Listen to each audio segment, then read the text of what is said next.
So when you start up your car and you have a maintenance required soon on your 2020 Toyota RAV4, we're going to show you how to reset that. It's pretty easy to do that. We're going to let that light get reset. And the way you do that on your 2020 RAV4 is that you're going to be going through each of the dialog screens using this left navigation bar out here.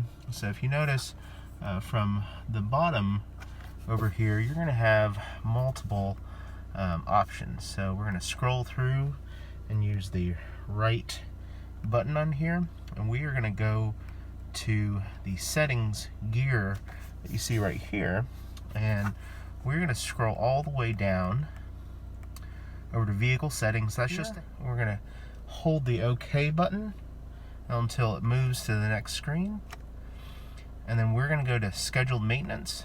We're going to press OK. We're going to hit the reset button, and it's going to say reset complete, and you can either not touch it or hit the back button, which is what I'm going to do, and it's going to return you back to your normal settings. And we'll scroll through just through your normal settings of whatever you're comfortable with, and to show you, we're going to stop the car, and then we're going to start the car over again. And the maintenance symbol, when you first turn on the car, should turn off. So as you see here, it defaults back to that screen. So pretty easy compared to older cars. This is just through your menu systems and using this navigation bar and going through that portion.